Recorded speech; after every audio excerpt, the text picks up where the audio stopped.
Hi guys, how you all doing? Hi guys, how you all doing? Hi guys, how you all doing?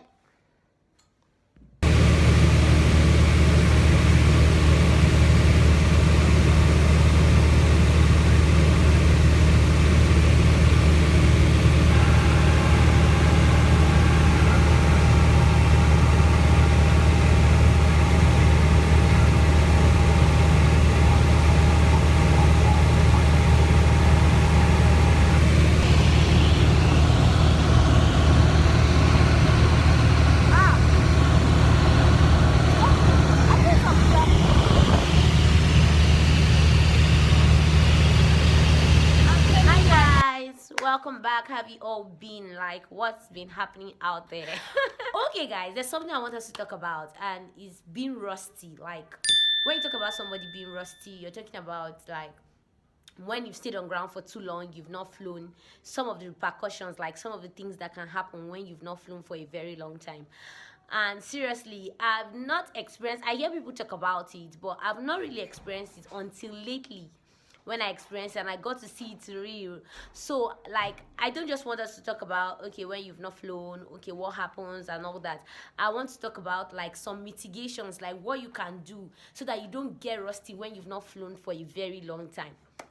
And guys, this is it. Let's just go straight into by the way, if you're new to this channel, this is Princess Anu-TV, and we talk about aviation, motivation, and adventure. And if you've not subscribed, make sure you click on the subscribe button and click on that bell so that you don't miss anything on this channel. So guys, the truth is that personally, like, I've been privileged in the sense that I've not had a cause to stay on ground like for too long. I mean, when I mean stay on ground for too long, like, okay, staying like 1 week without flying, because I've said it before, like my my instructor is always available, and also, like, you know, when your instructor is available, you have the opportunity to like fly frequently. That's what I'm trying to say, especially when there's good weather, there's aircraft, and you too. Like, I don't like fall sick like that, so I have the privilege like to fly whenever he's available to fly. So guys, this is it. But after I got my CPL, I had to stay on ground for a while, because so that every other person can, you know, meet up and everything, and plus the holidays and everything. And I got to discover, okay, when it was now time to go actual, now we are not talking about just flying sim, I'm talking about flying actual. When it was time to go actual, I started thinking of something. I'm like, because for the sim, I started changing aircrafts, in the sense that maybe you were flying a particular aircraft before, now you're flying a different aircraft. You know, the speeds change. The procedure is the same, but you know, when the speeds change, you have to keep yourself recurrent with the speeds. So I just entered. I was thinking about, you know, this threat of I've not flown for a long time, what is going to happen? And that's exactly what happens. You know, when you think about it, like, you've not flown for like 1 month, 2 months, 3 months, 4 months, I'm just using that as an example, and it's now time for you to fly, there's this anxiety that comes up, whether you like it or not. It doesn't have to do with whether you're a professional, whether you're a this, there's this anxiety that comes up, like, can I deliver? So that's why I'm actually talking about this today. So there's that anxiety that came up, like, okay, can I deliver? And I started thinking about it. Okay, what's the best way to mitigate this? Now you think about, there's a fear in your mind, which is normal. There's just that fear, there's just that anxiety. So what can you do now to take away the anxiety? And this is what I started doing.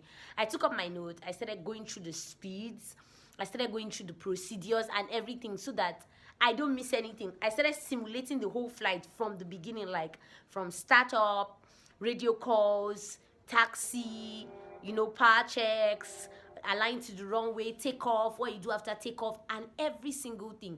And guys, I'm telling you, it worked. Yes, you're going to forget some things because you've not flown, but if you simulate, if you've written down all these things prior to that time of your flight, trust me, you're going to get it. It's not going to be as difficult or as disastrous as when you did not even do anything. You know, this kind of thing, you stayed on ground for like 1 month and they're like, okay, are you ready to fly? You say, yes, you're ready to fly. You jump into the aircraft. I'm telling you, I'm not saying obviously everybody can hold straight and level. Obviously everybody can. You can just, you know, power, attitude, trim, you do your stuff. But there are some major things you might likely forget. Things like requesting for ATC clearance, things like requesting for taxi. You just discover that you started taxing and controller will just call you and be like, I didn't clear this aircraft to taxi. Then it will be da-dang. You know when you have that kind of Nigerian movie that everything is boom boom boom.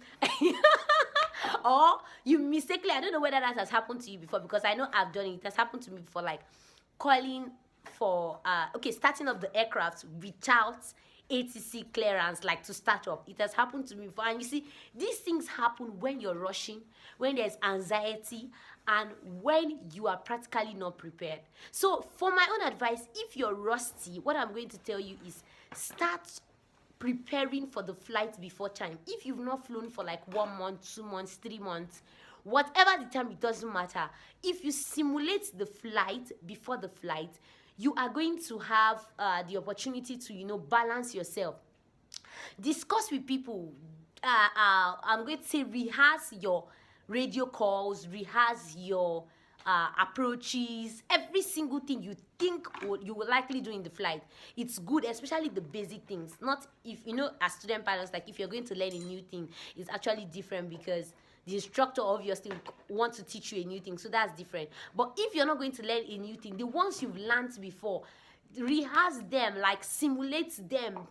Think about it like in your mind. Visualize yourself on the runway. Visualize yourself doing that exercise. And I'm telling you, it's going to be less stressful, less embarrassing. That's the word, less embarrassing, because your instructor is like, I don't understand what's wrong with you. It's like you're not ready for this flight. And they can even start insulting you. Well, we take those things as normal things sometimes. But guys, they are not normal if you prepare well. So basically, what am I trying to say today? If you're rusty, give yourself time, prepare for the flight, take a look at the speeds, rehearse the procedure, simulate it, and you will get it. Just, you might not get it bang on like everything back, but at least you will do better than you expect. Guys, I hope you enjoyed this video, and if you've not subscribed again, like I'll say, click on the subscribe button. Till meet next time, even on this same channel. Keep watching, keep being your best, keep putting in your effort, and I'll see you in the next video. Bye guys. Mwah.